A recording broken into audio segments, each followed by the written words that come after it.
5-10 ವರ್ಷ ಹಿಂದೆ ಒಂದು ಸರ್ಜರಿ 1 lakh ಅಂತ ಅಂದರೆ ನಾವು it would have almost doubled at this point of time.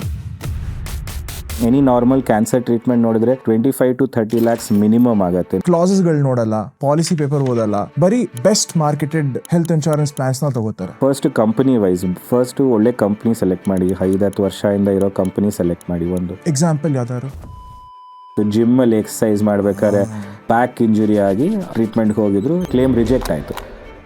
ನಂಗೆ ಗೊತ್ತಿರೋಂಥದ್ದೇ ಬ್ರ್ಯಾಂಡ್ಸು ಒಳ್ಳೆ ಇನ್ಸ್ಟಾಗ್ರಾಮಲ್ಲಿ ಆ್ಯಡ್ಸ್ ನಡೆಸ್ತಿರ್ತಾರೆ. ನಿಮ್ದು ಯಾಕೆ ಫಸ್ಟ್ ರೆಕಮೆಂಡ್ HDFC ಯಾರಿಗೋ ಇದೆ, ತುಂಬ ಕಮಿಷನ್ ಬರುತ್ತಾ ಅವರಿಂದ, ತುಂಬ ಬಯಾಸ್ಡ್, ತುಂಬ ಫೇವರ್ ಮಾಡ್ತೀರಾ ಅಂತ ಈ ಥರ ಪಾಲಿಸೀಸ್ ಇಟ್ಕೊಂಡಿದ್ದಾರೆ. ಪಾಪ ಪ್ರೀಮಿಯಂ ಕಟ್ತಾ ಇದ್ದಾರೆ, ಬಟ್ ಏನು ನೀಟಾಗಿ ಮೆನ್ಷನ್ ಆಗಿಲ್ಲ. ಅಥವಾ ಅವ್ರದ್ದೆಲ್ಲ ಕ್ಲೇಮ್ ರಿಜೆಕ್ಷನ್ಸ್ ಜಾಸ್ತಿ ಚಾನ್ಸಸ್ ಇರುತ್ತೆ. ಹಾಯ್ ಹಲೋ ನಮಸ್ಕಾರ, ನೀವು ನೋಡ್ತೀರಾ ಡಿಟ್ಟೋನ ಕನ್ನಡ ಚಾನೆಲ್. ಇವತ್ತು ಒಂದು ಸಿಕ್ಕಾಬಟ್ಟೆ ಸ್ಪೆಷಲ್ ವಿಡಿಯೋ ತಂದಿದ್ದೀವಿ ನಿಮಗೆ.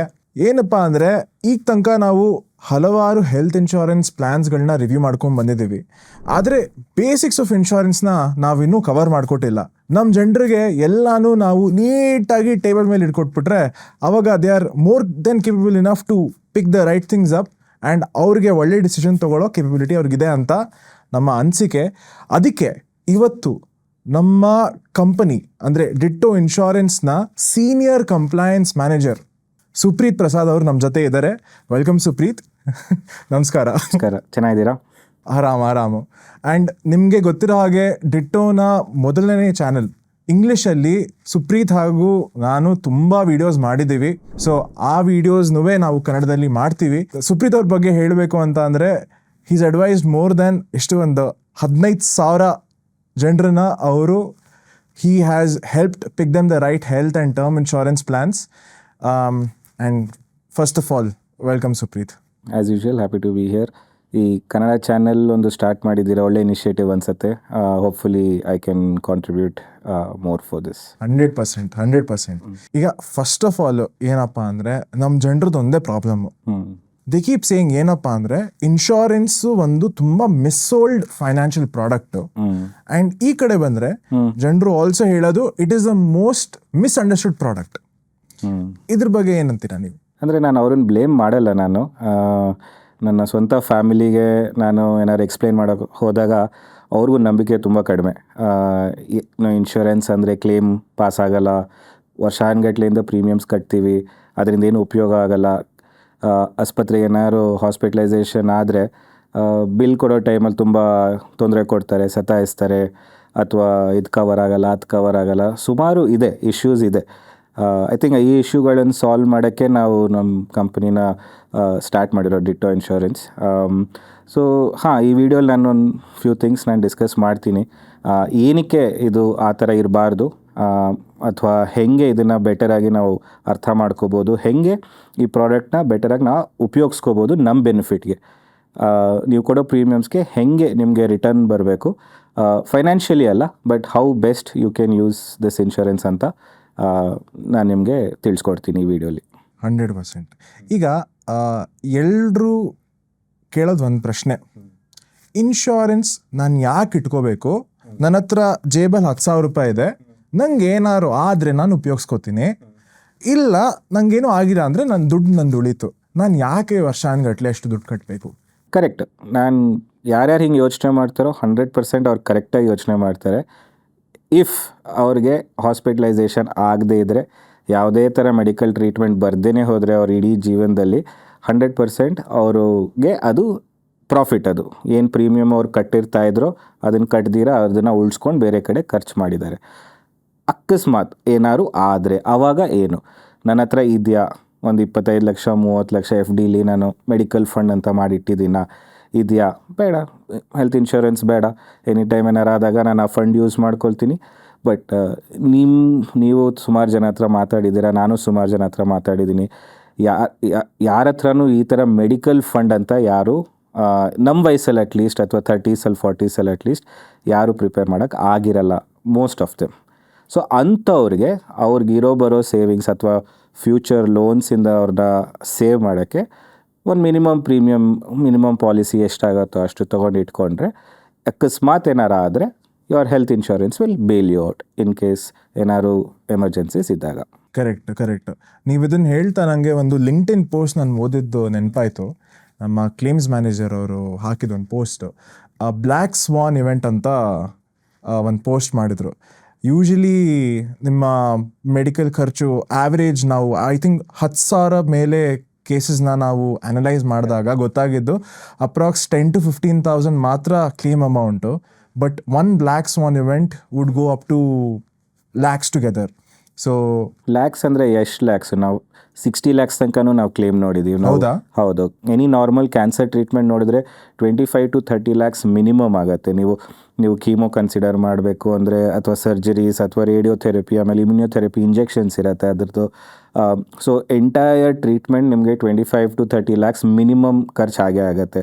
ಈಗ ಎಷ್ಟೊಂದು ಜನ ಕೇಳ್ತಾರೆ ನನಗೆ, ನಾನು 10 ಲಕ್ಷ ಪಾಲಿಸಿ ತೊಗೊಂಡ್ರೆ ಸಾಕಾ ನನಗೆ ಅಂತ.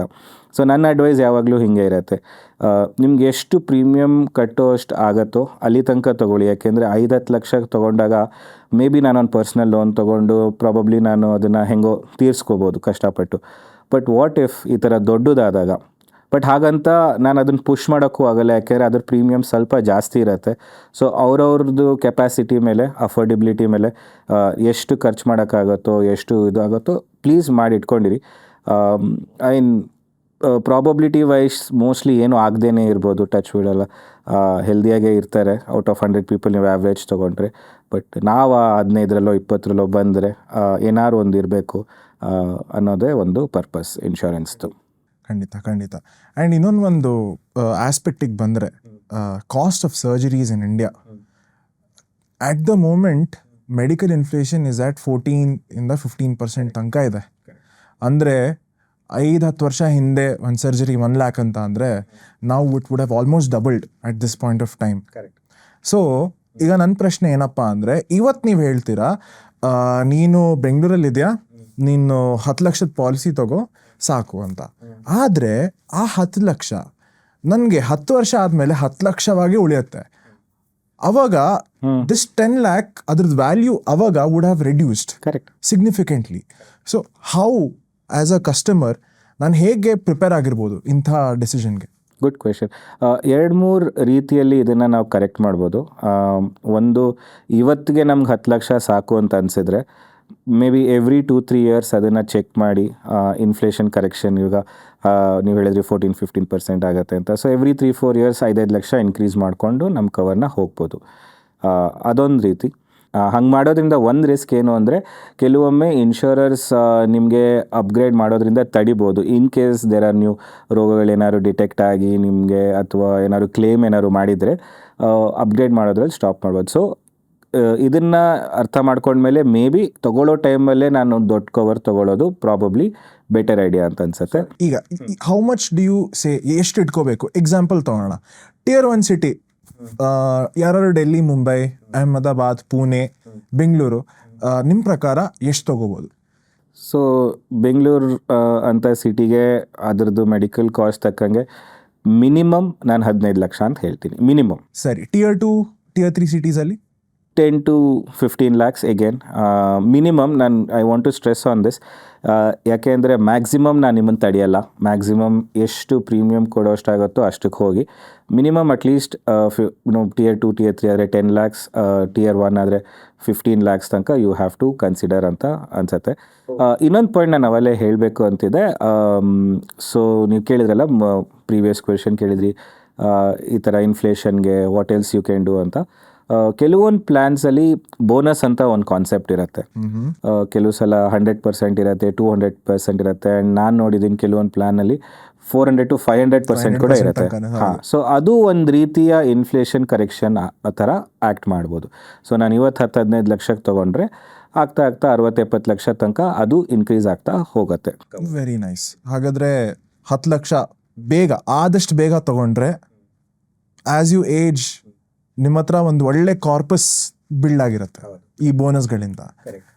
So that's a good point. ಸರಿ, ಫಸ್ಟ್ ಹಾಫ್ ಆಸ್ಪೆಕ್ಟ್ ನಾವು ಮಾತಾಡಿದ್ವಿ, ಇನ್ಶೂರೆನ್ಸ್ ಬೀಂಗ್ ಮಿಸ್ಸೋಲ್ಡ್. ಈಗ ಜನರು ಪಾಲಿಸಿನ ಅರ್ಥ ಮಾಡ್ಕೊಳ್ಳಲ್ಲ. ಈಗ ನಾವು ಏನೇ ತೊಗೋತೀವಿ, ಈಗ ಸ್ವಿಗ್ಗಿ ಝೊಮ್ಯಾಟೋದಲ್ಲಿ ನಾವೇನಾದ್ರು ಆರ್ಡರ್ ಮಾಡ್ತೀವಿ ಅಂತ ಅಂದರೆ ಮಿನಿಮಮ್ 30-40 ನಿಮಿಷ ತೊಗೋತೀವಿ. ಎಷ್ಟು ಡಿಸ್ಕೌಂಟ್ ಹಾಕ್ಬೋದು, ಇಲ್ಲ ಝೊಮ್ಯಾಟೋದಲ್ಲಿ ಚೀಪಾ, ಸ್ವಿಗ್ಗಿದಲ್ಲಿ ಚೀಪಾ ನೋಡಿಬಿಟ್ಟು ಕಂಪೇರ್ ಮಾಡಿ ಕೊನೆಗೆ ತೊಗೋತಾರೆ.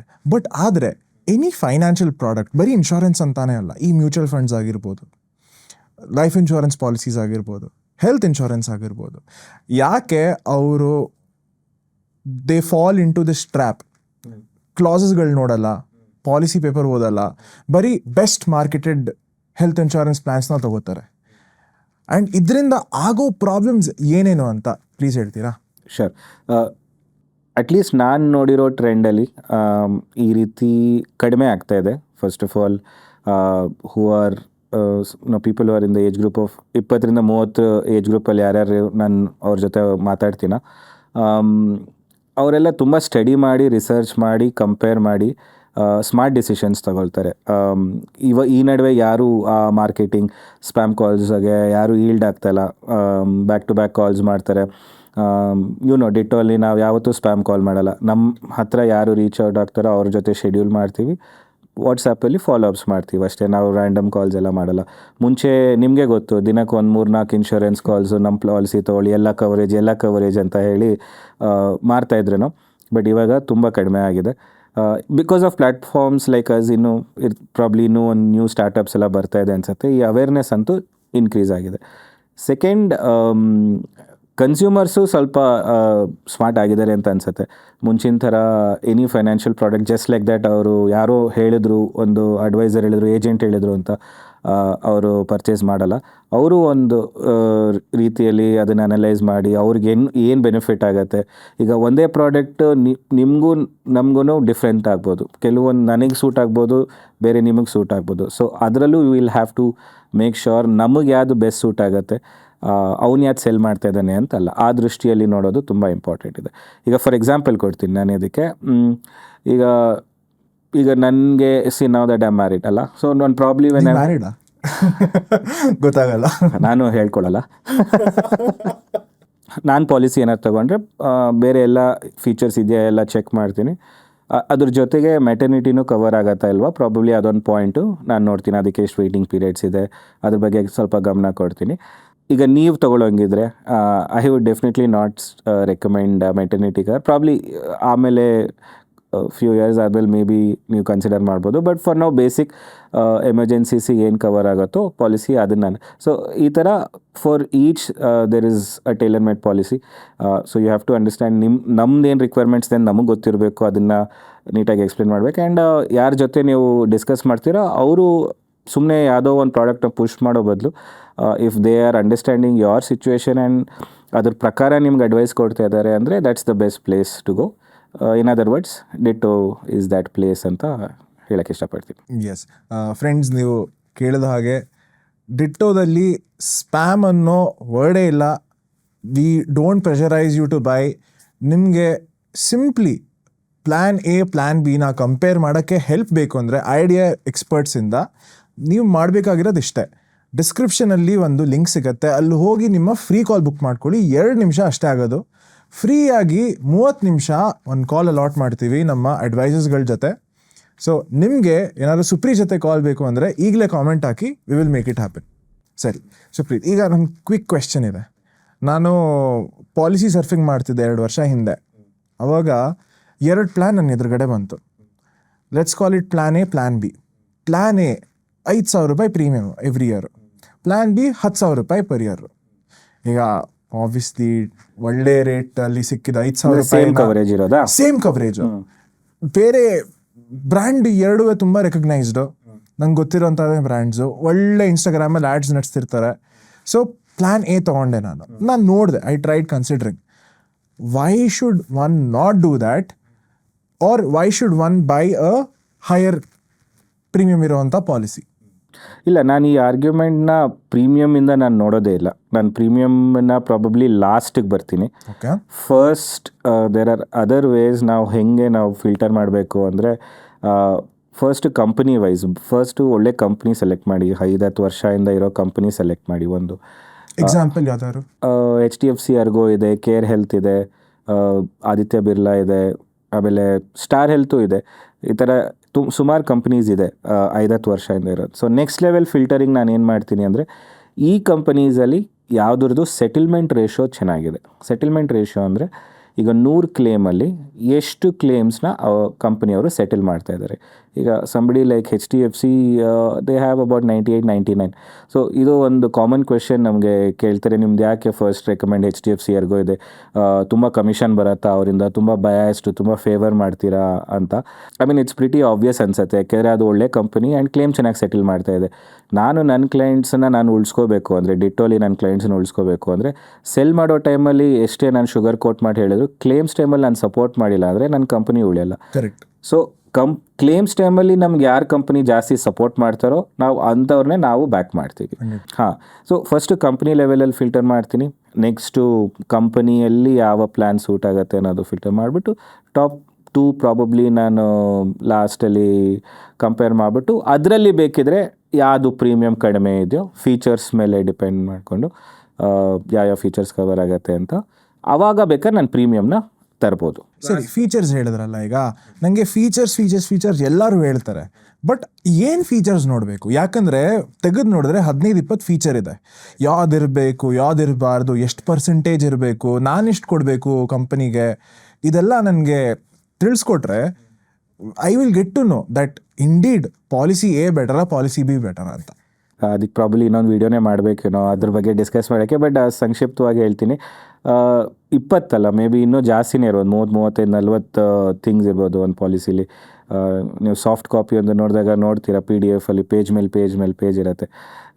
ಅದನ್ನು ಸಾಮಾನ್ಯ ಜನರು ಅರ್ಥ ಮಾಡ್ಕೊಳ್ಳೋದು ತುಂಬ ಕಷ್ಟ ಇದೆ. ನಮಗೂ ಸ್ಟಾರ್ಟಿಂಗಲ್ಲಿ ಏನು ಇನ್ಶೂರೆನ್ಸ್ ಬ್ಯಾಕ್ಗ್ರೌಂಡ್ ಇರಲಿಲ್ಲ, ಒಳ್ಳೆ ಸ್ಟಾರ್ಟಪ್ಪು, ಒಳ್ಳೆ ಫೌಂಡರ್ಸ್ ಇದ್ದಾರೆ ಅಂತ ಹೇಳಿಬಿಟ್ಟು ನಾವು ಹೊಸ ಇಂಡಸ್ಟ್ರಿ ಕಲಿಯೋಣ ಅಂತ ಬಂದ್ವಿ. ಕಲಿಯೋ ಟೈಮಲ್ಲಿ ನಮಗೂ ತುಂಬ ಕಷ್ಟ ಆಯ್ತು ಇವೆಲ್ಲ ಕಲಿತು ಅರ್ಥ ಮಾಡ್ಕೊಳ್ಳೋಕ್ಕೆ.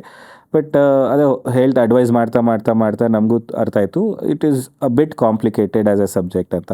ಸೊ ನಾವೇನು ಮಾಡಿದ್ವಿ, ಅದರಲ್ಲಿ out of 100 things that are mention their, top 20, top 25 ಯಾವುದು ಅವ್ರಿಗೆ ಹೈ ಇಂಪ್ಯಾಕ್ಟ್ ಇರುತ್ತೆ ಅದ್ರ ಬಗ್ಗೆ ನಾವು ಎಜುಕೇಟ್ ಮಾಡೋಕ್ಕೆ ಸ್ಟಾರ್ಟ್ ಮಾಡಿದ್ವಿ. ಇನ್ನೂ 1-5 ಪಾಯಿಂಟ್ಸ್ ಉಳಿದಿರ್ಬೋದು, ಹೇಳೋಕ್ಕಾಗಲ್ಲ. ಸೊ ಈ 20-25 ಪಾಯಿಂಟ್ಸಲ್ಲಿ probably something like co payment ಇದೆಯಾ, ರೂಮ್ ರೆಂಟ್ ಇದೆಯಾ, ಬೋನಸ್ ಇದೆಯಾ, ರೆಸ್ಟೋರೇಷನ್ಸ್ ಇದೆಯಾ, pre and post hospitalization, day care ಇದೆಯಾ, ಆರ್ಗನ್ ಟ್ರಾನ್ಸ್ಪ್ಲಾಂಟ್ಗೆ ಕವರೇಜಸ್ ಇದೆಯಾ, ಇಂಡಿಯಲ್ಲಿ ಕವರ್ ಆಗುತ್ತಾ, ಓವರ್ಸೀಸ್ ಕವರ್ ಆಗುತ್ತಾ. ಸೊ ಈ ಥರ ಒಂದು ಮೇಯ್ನ್ 15-20 ಪಾಯಿಂಟ್ಸ್ ನಮ್ಮ ಕಾಲ್ಸಲ್ಲಿ ನಾವು ಡಿಸ್ಕಸ್ ಮಾಡ್ತೀವಿ. ಬಟ್ ಯಾರ್ಯಾರು ತುಂಬ ಇಂಟ್ರೆಸ್ಟ್ ಇಟ್ಕೊಂಡು ನಂಗೆ ಫುಲ್ ಗೊತ್ತಿರಲೇಬೇಕು ಅಂದ್ರೂ ನಮ್ಮ advisors are more than capable of going through the entire document and mentioning all the pros and cons, ಯಾವುದು ಒಳ್ಳೆಯದು, ಯಾವುದು ಇರಲೇಬೇಕು, ಯಾವುದು ಇರಬಾರ್ದು, ಅಥವಾ ಹೆಂಗೆ ಎಕ್ಸ್ಕ್ಲೂಷನ್ಸ್ ಇದೆ, ಯಾವ ರೀತಿ ವೆಯ್ಟಿಂಗ್ ಪೀರಿಯಡ್ಸ್ ಇದೆ, ಯಾವ ರೀತಿ ಎವ್ರಿ ಫೀಚರಲ್ಲೂ ಒಂದು ಲಿಮಿಟೇಷನ್ ಇದೆ. ಕೆಲವೊಂದು ಸಲ ಫಾರ್ ಎಕ್ಸಾಂಪಲ್ ಹೇಳಬೇಕು ಅಂದರೆ, ಒಂದು ಪ್ಲ್ಯಾನ್ ಇದೆ, ಅದು ಹಾರ್ಟ್ ಡಿಸೀಸ್ ಆದರೆ ಬರೀ 3 ಲಕ್ಷ ತನಕ ಮಾತ್ರ ಕವರ್ ಆಗುತ್ತೆ, ಅದ್ರ ಮೇಲೆ ಕವರ್ ಆಗಲ್ಲ. ಇದು ಒಂದು ಫೈನ್ ಪ್ರಿಂಟಲ್ಲಿ ಬರೆದಿರ್ತಾರೆ, ಬಟ್ ಅದು ಮಾರೋ ಟೈಮಲ್ಲಿ ಯಾರೂ ಎಕ್ಸ್ಪ್ಲಿಸಿಟಾಗಿ ಹೇಳಿರಲ್ಲ.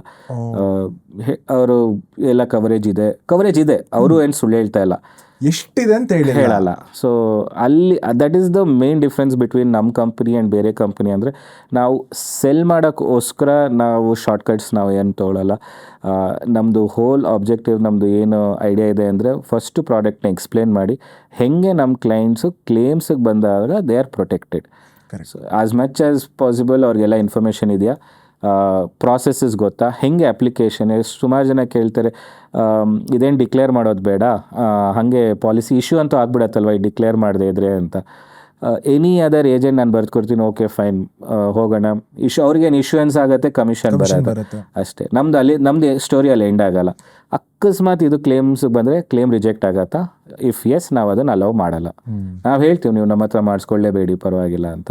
ಓಕೆ. ಸೊ ಆ ರೀತಿ, ಐ ಮೀನ್ ದಟ್ಸ್ ಹೌ ನಮ್ಮ ಹಳೆ ಕಾಲದಲ್ಲಿ ಏಜೆಂಟ್ಸ್, ನಂಗೆ ನಾಪ್ಕೊ ಬಂದ ಸರಿಯಾಗಿ, ಸಾರಿ, ಹಳೆ ಕಾಲದಲ್ಲಿ ನಮ್ಮ ಏಜೆಂಟ್ಸ್, ಏರಿಯಾ ಅಂಕಲ್ಸ್ ಇರ್ತಾ ಇದ್ರಲ್ಲ, ಅವ್ರು ಹಿಂಗೆ ಪಾಲಿಸಿ ಸೆಲ್ ಮಾಡಿರೋದು. ನಮ್ಮ mother in law, father in ಲಾ, ಅದು ನಾನು ರೀಸೆಂಟಾಗೆಲ್ಲ ಚೆಕ್ ಮಾಡಿದಾಗ ಎಲ್ಲ ಚೆನ್ನಾಗಿದೆ, ಎಲ್ಲ ಏನು ನೋ PD ಅಂತೆಲ್ಲ ಇತ್ತು. ಆಮೇಲೆ ಕೇಳಿದಾಗ, ಅಯ್ಯೋ ನಾನೆಲ್ಲ ಹೇಳಿದ್ನಪ್ಪ, ಅವ್ರು ಯಾರೂ ಬರ್ದಿಲ್ಲ ಅದರಲ್ಲಿ ಅಂತ ಹೇಳಿದ್ರು. ಸೊ ಆ ಟೈಮಲ್ಲಿ ತುಂಬ ಜನ ಈ ಥರ ಪಾಲಿಸೀಸ್ ಇಟ್ಕೊಂಡಿದ್ದಾರೆ, ಪಾಪ ಪ್ರೀಮಿಯಮ್ ಕಟ್ತಾ ಇದ್ದಾರೆ, ಬಟ್ ಏನು ನೀಟಾಗಿ ಮೆನ್ಷನ್ ಆಗಿಲ್ಲ. ಸೊ ಅವ್ರದ್ದೆಲ್ಲ ಕ್ಲೇಮ್ ರಿಜೆಕ್ಷನ್ಸ್ ಜಾಸ್ತಿ ಚಾನ್ಸಸ್ ಇರುತ್ತೆ. ಸೊ ಆ ಥರನೂ ಯಾರ್ಯಾರು ಇದ್ದರೆ ನಿಮ್ಮ ಆಡಿಯನ್ಸ್, ಅವ್ರಿಗೂ ಪ್ರಾಬಬ್ಲಿ ನೀನು ಹೇಳ್ಬೋದು to book a call and probably revisit ಅವ್ರ ಪಾಲಿಸಿ. ಇರೋ ಪಾಲಿಸಿನೂ ಕರೆಕ್ಟಾಗಿದೆಯಾ ಇಲ್ವಾ ಅನ್ನೋದು ನಾವು ಬೇಕಾದ್ರೆ ಅವ್ರಿಗೆ ತಿಳಿಸ್ಕೊಡ್ತೀವಿ. 100%. ಸೊ ನೀವು ಸುಪ್ರೀತ್ ಅವ್ರು ಹೇಳ್ದ ಹಾಗೆ ಇನ್ ಕೇಸ್ ನಿಮ್ಮ ಹತ್ರ ಪಾಲಿಸಿ ಇದ್ರೂ ಪರವಾಗಿಲ್ಲ, ಡಿಟ್ಟೋ ಹತ್ರನೇ ತಗೋಬೇಕು ಅಂತ ಏನು ಫೋರ್ಸ್ ಇಲ್ಲ. ಅದು ಸರಿ ಇದೆಯಾ, ಎಲ್ಲ ಕ್ಲಾಸಸ್ ಮೆನ್ಷನ್ ಆಗಿದೆಯಾ, is it good for you, ಇದನ್ನು ನೀವು ಅರ್ಥ ಮಾಡ್ಕೊಳ್ಬೇಕಾದ್ರೂ ಆರಾಮಾಗಿ ಒಂದು ಫ್ರೀ ಕಾಲ್ ಬುಕ್ ಮಾಡ್ಕೊಳ್ಳಿ, ಏನೂ ಚಾರ್ಜ್ ಇರಲ್ಲ. ಸರಿ ಸುಪ್ರೀತ್, ಈಗ ಒನ್ ಬಿಗ್ ಫಿಯರ್ ನಂಗೆ ಏನಿದೆ ಅಂದರೆ, ಇನ್ಶೂರೆನ್ಸ್ ತೊಗೊಂಡು ನನಗೆ ಔಟ್ ಆಫ್ ಪಾಕೆಟ್ ಎಕ್ಸ್ಪೆನ್ಸ್ನ ನಾನು ಅವಾಯ್ಡ್ ಮಾಡಬೇಕು.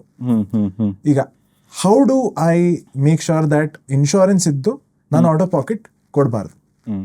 ಎಗೇನ್ ಬ್ಯಾಕ್ ಟು ಅದೇ ಆನ್ಸರ್ ನಂದು. ಫಸ್ಟ್ ಒಳ್ಳೆ ಕಂಪ್ನಿ, ಒಳ್ಳೆ ಪಾಲಿಸಿ ತೊಗೊಳ್ಳಿ, ಎಂಡ್ ಟು ಎಂಡ್ ಕವರೇಜ್ ಇರೋದು. ಇನ್ನೊಂದು, ಎಷ್ಟೊಂದು ಸಲ ಈ ಕನ್ಸ್ಯೂಮಬಲ್ಸ್ ಅಂತ ಒಂದು ಬಿಲ್ ಆಗುತ್ತೆ apart from the main bill.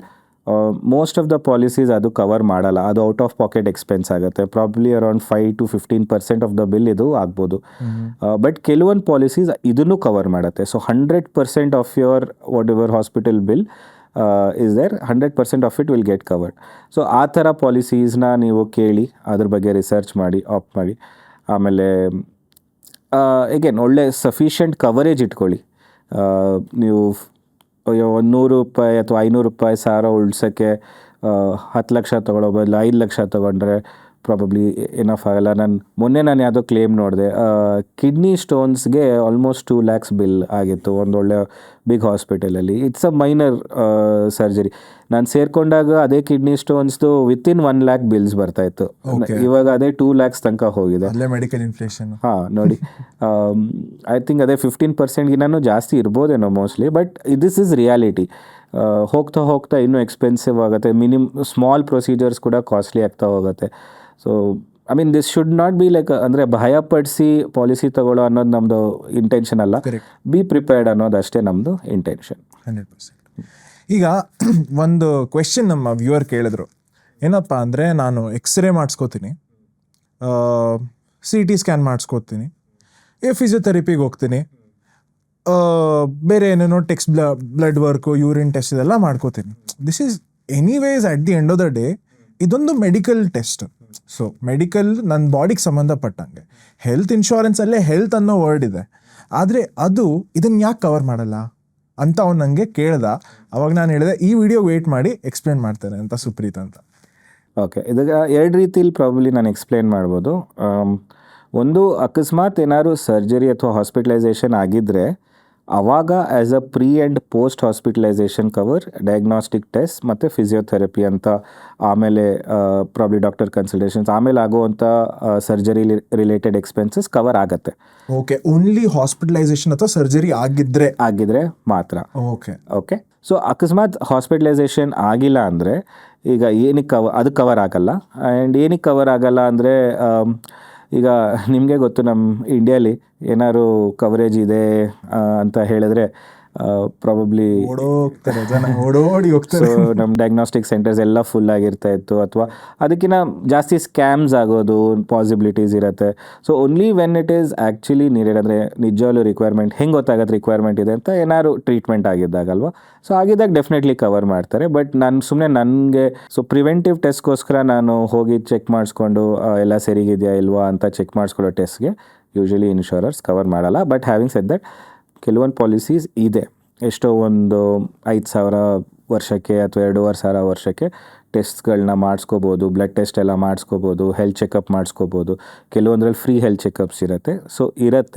So ಇದ್ರ ಬಗ್ಗೆ ಕರೆಕ್ಟಾಗಿ ನೀವು ಡಿಸ್ಕಸ್ ಮಾಡಿ ನಿಮ್ಮ ಅಡ್ವೈಸರ್ನ ಕೇಳಿ ಮುಂದೆ ಹೊರೀರಿ. ನಂಗೊಂದು ಕ್ವೆಶನ್ ಏನಪ್ಪ ಅಂದರೆ, ಪ್ರೀ ಹಾಸ್ಪಿಟಲೈಸೇಷನ್, ಪೋಸ್ಟ್ ಹಾಸ್ಪಿಟಲೈಸೇಷನ್ನು, OPD ಮತ್ತು ಆ್ಯನ್ಯಲ್ ಹೆಲ್ತ್ ಚೆಕಪ್ಪು ಇದು ಎಲ್ಲ ಒಂದೇನಾ? ಯಾಕಂದರೆ ಎನಿವೇಸ್ ಇದರಲ್ಲಿ ಬ್ಲಡ್ ವರ್ಕ್ಸ್ ಇರುತ್ತೆ, ಇಲ್ಲ ಕನ್ಸಲ್ಟೇಷನ್ಸ್ ಇರುತ್ತೆ. ಸೊ ಇದೆಲ್ಲ ಅಂಡರ್ ಒಂದೇ ರೂಫಲ್ಲಿ ಬರುತ್ತಾ? ನಾಟ್ ನೆಸರಿ. ಹೆಲ್ತ್ ಚೆಕಪ್ ಕೆಲವೊಂದು ಪಾಲಿಸೀಸಲ್ಲಿ ಹೆಲ್ತ್ ಚೆಕಪ್ ಕವರ್ ಆಗ್ಬೋದು, OPD ಕವರ್ ಆಗದೆ ಇರ್ಬೋದು. ಕೆಲವೊಂದ್ರಲ್ಲಿ OPD ಕವರ್ ಆಗ್ಬೋದು, ಹೆಲ್ತ್ ಚೆಕಪ್ ಕವರ್ ಆಗದೆ ಇರ್ಬೋದು. OPD ಅಂದರೆ ಈಗ ನಾವು ಕೆಮ್ಮು ಜ್ವರ ಬಂದಾಗ ಡಾಕ್ಟರ್ ಹತ್ರ ಹೋಗಿ ಅವ್ರು ಮೆಡಿಸಿನ್ಸ್ ಬರ್ಕೊಡ್ತಾರೆ ಅಷ್ಟೇ, ಶಾರ್ಟ್ ವಿಸಿಟ್ಸ್ಗೆ. ಸೊ ಇದನ್ನು ಪ್ರಾಬ್ಲಿ OPD, ಕನ್ಸಲ್ಟೇಷನ್ಸ್ಗೆ OPD ಅಂತ ಹೇಳ್ತಾರೆ. ಸೊ ಡೇ ಕೇರ್ ಅಂದರೆ ನಿಮಗೆ ಹಾಸ್ಪಿಟಲೈಸೇಷನ್ ಇಲ್ಲ, ಬಟ್ ಏನೋ ಒಂದು ಮೆಡಿಕಲ್ ಪ್ರೊಸೀಜರ್ ಆಗಿರುತ್ತೆ. ಈಗ ಫಾರ್ ಎಕ್ಸಾಂಪಲ್ ನಿಮಗೆ ಅನೆಸ್ಥಿಷಿಯಾ ಕೊಟ್ಟು ಸ್ಟಿಚಸ್ ಹಾಕಿದ್ದಾರೆ, ಅಥವಾ chemotherapy is again a day-care treatment. Dialysis is a day-care treatment. Cataract surgery ಈ ನಡುವೆ ಕಿಡ್ನಿ ಸ್ಟೋನ್ಸ್ ಇದೆಲ್ಲ ಸ್ವಲ್ಪ ಒಂದೇ ದಿವಸದಲ್ಲಿ ಇವಾಗ ಟ್ರೀಟ್ಮೆಂಟ್ಗಳಾಗ್ತಾ ಇದೆ. ಸೊ ಇದು day care. So this is the difference between health checkup, O P D, day care. But not necessarily ಇದೆಲ್ಲ ಒಂದೇ ಅಂಬ್ರೆಲಲ್ಲಿ ಬರಬೇಕು ಅಂತೇನಿಲ್ಲ. ಈಗೇನು ಅದೇ ಕೆಲವೊಂದು ಪಾಲಿಸಿ ಕೆಲವೊಂದು ಥರ ಇರುತ್ತೆ. So it's always better to research ಮಾಡಿ ನಿಮ್ಮ ಅಡ್ವೈಸರ್ಸ್ನ ಕೇಳಿ ಕರೆಕ್ಟಾಗಿ, ಆಮೇಲೆ you can come to conclusion. ಸರಿ, ಈಗ ಹೆಲ್ತ್ ಇನ್ಶೂರೆನ್ಸ್ ಇದ್ದಲ್ಲಿ ಅದೊಂದು ನಂಗೊಂದು ಪ್ರೊಟೆಕ್ಷನ್ ಇದ್ದಂಗೆ. ಸೊ ಆಬ್ವಿಯಸ್ಲಿ ಅದು ನನ್ನ ವೆಪನ್ ಕೂಡ. ನಾನು ಯಾವುದೇ ಹಾಸ್ಪಿಟ್ಲ್ಗೆ ಹೋಗ್ಬಿಟ್ಟು ಏನೋ ಟ್ರೀಟ್ಮೆಂಟ್ ಮಾಡಿಸ್ಕೋಬೋದಲ್ವಾ? So insurance will cover it at the end of the day. How true is this? ಇದು ನಿಜಾನಾ ಇಲ್ಲ ಸುಳ್ಳ? ಇದೊಂಥರ ನಿಜಾನೇ, ಬಟ್ ಕೆಲವೊಂದು ವಿಷಯಗಳನ್ನ ನಾವು ಗಮನದಲ್ಲಿ ಇಟ್ಕೋಬೇಕು.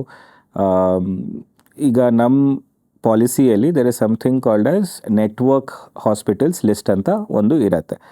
ಸೊ ಈ ನೆಟ್ವರ್ಕ್ ನಮ್ಮ ಪಾರ್ಟ್ನರ್ಡ್ ಹಾಸ್ಪಿಟಲ್ಸಲ್ಲಿ ಟ್ರೀಟ್ಮೆಂಟ್ ತೊಗೊಂಡಾಗ ಆಬ್ವಿಯಸ್ಲಿ ಎಂಡ್ ಟು ಎಂಡ್ ಎಲ್ಲ ಕವರ್ ಆಗುತ್ತೆ.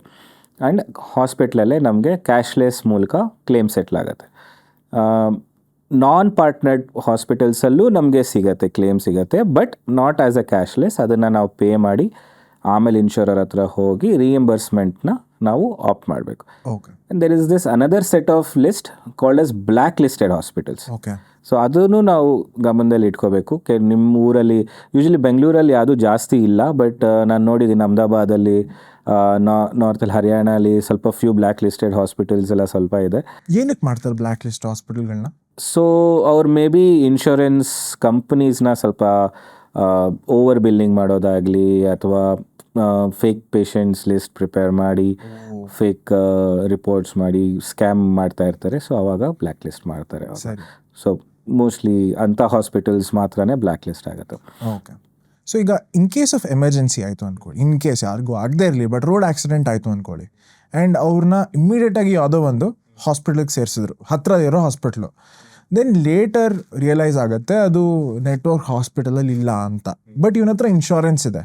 ಕ್ಲೇಮ್ ಆಗುತ್ತಾ, ಕ್ಲೇಮ್ ಆಗಲ್ವಾ? ಅಲ್ಲ, ಇದ್ರೆ ಆ್ಯಕ್ಚುಲಿ ಒಂದು ತುಂಬ ಫೈನರ್ ಡೀಟೇಲ್ಡ್ ಒಂದು ಇದೆ ಪಾಲಿಸಿ ಡಾಕ್ಯುಮೆಂಟಲ್ಲಿ. ನಿಮ್ಗೆ ಈ ಥರ ಎಮರ್ಜೆನ್ಸಿ ಕೇಸಸ್ಸಲ್ಲಿ ನಿಯರ್ ಬೈ ಹಾಸ್ಪಿಟಲಿಗೆ ಕರ್ಕೊಂಡು ಹೋದಾಗ ಕ್ಯಾಶ್ಲೆಸ್ ನೀವು ಅಪ್ರೂವ್ ಮಾಡಬೇಕು ಅಂತ ಇದೆ. ಬಟ್ ಅದು ಫಾಲೋ ಮಾಡ್ತಾ ಇದ್ದಾರೆ ಎಲ್ಲ ಹಾಸ್ಪಿಟಲ್ಸ್ ಗೊತ್ತಿಲ್ಲ. ಬಟ್ ಅಟ್ಲೀಸ್ಟ್ ರಿಯಂಬರ್ಸ್ಮೆಂಟಲ್ಲಾದರೂ ನಿಮಗೆ ಇದಾಗತ್ತೆ, ಸಿಗತ್ತೆ. ಹಾಂ, ಈಗ ನಾನು ಇನ್ಶೂರೆನ್ಸ್ ತೊಗೋತೀನಿ, ಸರಿ, ಬಟ್ ಆ ಇನ್ಶೂರೆನ್ಸ್ ನನಗೆ ಯಾವಾಗ ಹೆಲ್ಪ್ ಆಗುತ್ತೆ ಅಂತ ಅಂದರೆ ಬರೀ ಕ್ಲೇಮ್ ಟೈಮಲ್ಲಿ. ಬಟ್ ಕ್ಲೇಮ್ಸ್ ಬಗ್ಗೆ ಬರೋಣ.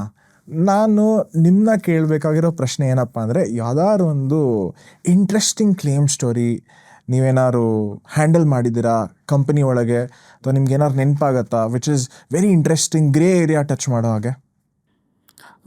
ಸುಮಾರು ಇಂಟ್ರೆಸ್ಟಿಂಗ್ ಸ್ಟೋರೀಸ್ ಇದೆ, ಫನ್ನಿ ಸ್ಟೋರೀಸು ಇದೆ, ಸೀರಿಯಸ್ ಸ್ಟೋರೀಸ್ ಇದೆ.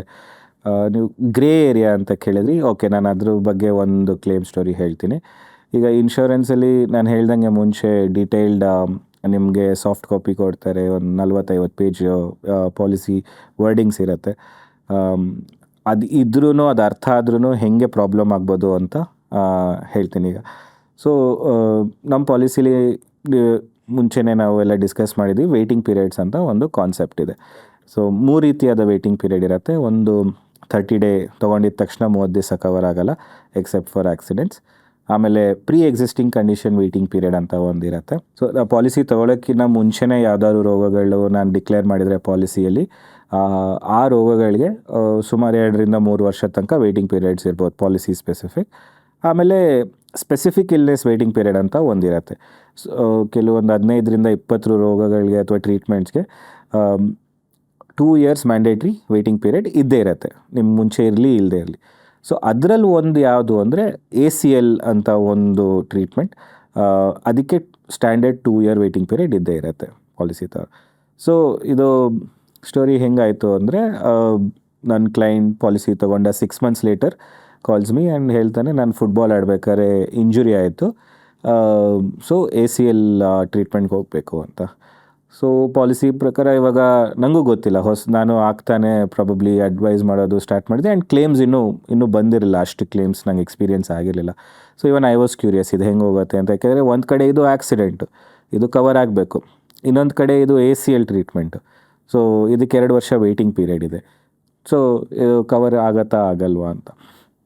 ಸೊ ಈ ಥರ ಸಿಚುವೇಶನ್ಸಲ್ಲೂ ಇಟ್ ಡಿಪೆಂಡ್ಸ್ ಕಿ ಒಳ್ಳೆ ಕಂಪ್ನಿ ಜೊತೆ ನಿಮ್ಮದು ಪಾಲಿಸಿ ಇದೆಯಾ ಇಲ್ವಾ ಅಂತ. ಕೆಲವು ಕಸ್ಟಮರ್ ಸೆಂಟ್ರಿಕ್ ಇರೋ ಕಂಪ್ನೀಸ್ ಅವ್ರಿಗೆ settlement numbers it's more important than business profits. ಅವ್ರ ಬಿಸ್ನೆಸ್ ಪ್ರಾಫಿಟ್ಸ್ನ through this they will achieve it.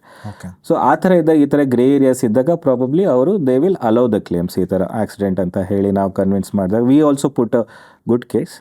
So ಒಳ್ಳೆ ಇನ್ಶೂರರ್ ಆಗಿದ್ದರಿಂದ ಒಂದು the claim was cleared and we had to put in a lot of defence and convincing we had to do. But ಅದೇ ಥರ ಒಂದು similar case ಇನ್ನೊಂದು ಇನ್ಶೂರರ್ ಜೊತೆ ಆದಾಗ ಅದು ಆಗಲಿಲ್ಲ, ಕ್ಲೇಮ್ ರಿಜೆಕ್ಟ್ ಆಯಿತು. ಸೊ ಅವರು ಒಪ್ಪಲಿಲ್ಲ. ಅವರು ಈ ಎಕ್ಸಾಂಪಲ್ ಬೇಸಿಸಲ್ಲಿ I can clearly conclude that ಒಳ್ಳೆ ಇನ್ಶೂರರ್ ಜೊತೆ ಇರೋದ್ರಿಂದ ಈ ಥರ 50-50 ಇರೋ ಕೇಸಸ್ಸು. ಇನ್ನೊಂದು ನಾಪಕ ಬಂತು, ಜಿಮ್ಮಲ್ಲಿ ಎಕ್ಸಸೈಸ್ ಮಾಡಬೇಕಾದ್ರೆ ಬ್ಯಾಕ್ ಇಂಜುರಿ ಆಗಿ ಟ್ರೀಟ್ಮೆಂಟ್ಗೆ ಹೋಗಿದ್ರು. ಎಗೇನ್ ಅವರು ಇನ್ಶೂರರು ಪಾಸ್ ಮಾಡಲಿಲ್ಲ ಕ್ಲೇಮ್ನ. ಯಾಕೆ ಅಂದರೆ it should have been on accident. But ಅವ್ರ ಆರ್ಗ್ಯುಮೆಂಟ್ ಏನು ಅಂದರೆ ಇದು ಸೆಲ್ಫ್ ಇನ್ಫ್ಲಿಕ್ಟೆಡ್ ಸೊ ನೀವೇ ಮಾಡ್ಕೊಂಡಿದ್ದು, ಅಂದರೆ ಜಾಸ್ತಿ ವೆಯ್ಟ್ ಎತ್ತಿದ್ದೀರಾ, ಪ್ರೊಫೆಷ್ನಲ್ ಇದು ಟ್ರೈನಿಂಗ್ ಇಲ್ದಿರಾ ನೀವು ಎಕ್ಸಸೈಸ್ ಮಾಡಿದ್ದೀರಾ ಅಂತ ಪಾಸ್ ಆಗಲಿಲ್ಲ ಕ್ಲೇಮ್. ಸೊ ಈ ಥರ ಸುಮಾರಿವೆ ಸ್ಟೋರೀಸ್. ಮೇ ಬಿ ಮುಂದಿನ ವೀಡಿಯೋಸಲ್ಲಿ ಮಾತಾಡೋಣ. ಸರಿ, ಆಲ್ರೈಟ್ ಸುಪ್ರೀತ್, ನಿಮ್ಮ 40-45 ಮಿನಿಟ್ಸ್ ಕೊಟ್ಟಿದ್ದೀರಾ ಇಲ್ಲಿ. ತುಂಬ ಥ್ಯಾಂಕ್ಸ್. ಆ್ಯಂಡ್ ನಿಮ್ಮ ನಾಲೆಡ್ಜ್ ನಗೆಟ್ಸ್ ಏನಿದೆ ಅದನ್ನು ಶೇರ್ ಮಾಡಿದ್ದಕ್ಕೂ ತುಂಬ ಥ್ಯಾಂಕ್ಸ್. ಆಮೇಲೆ ಐ ಆಮ್ ಶ್ಯೂರ್ ಎಲ್ಲ ವ್ಯೂವರ್ಸ್ ಕೇಳೋದು ಒಂದೇ, ಇನ್ನೂ ತುಂಬ ಹಲವಾರು ಎಪಿಸೋಡ್ಸ್ ಬರಲಿ ಕನ್ನಡದಲ್ಲಿ. ಕನ್ನಡದವರಿಗೆ ಇನ್ಶೂರೆನ್ಸ್ ನಾಲೆಡ್ಜ್ನ ಹಿಂಗೆ ಹಂಚ್ತಾ ಇರೋಣ. ಇದು ಹೇಳಿ ಸರಿ. ಇಲ್ಲ, ನನಗೂ ತುಂಬ ದಿವಸದಿಂದ ನಾವು ಇಂಗ್ಲೀಷ್ ವೀಡಿಯೋಸ್ ಶೂಟ್ ಮಾಡೋಕ್ಕೆ ಸ್ಟಾರ್ಟ್ ಮಾಡಿದಾಗಿಂದನೂ ಐ ರಿಮೆಂಬರ್ ನಿಮ್ಗೆ ಹೇಳ್ತಾ ಇದ್ದೆ ಬೇರೆ ಲ್ಯಾಂಗ್ವೇಜಸ್ಗೂ ಹೋಗೋಣ, ನಮ್ಮ ಕನ್ನಡದಲ್ಲಿ ಒಂದು ವೀಡಿಯೋ ಶೂಟ್ ಮಾಡೋಣ ನಮ್ಮ ಕನ್ನಡ ಆಡಿಯನ್ಸ್ಗೆ ಅಂತ. ತುಂಬ ಜನ ಇಂಟ್ರೆಸ್ಟಿಂದ ನೋಡ್ತಾರೆ ವೀಡಿಯೋಸ್ನ, ತುಂಬ ಕಲಿತಾರೆ.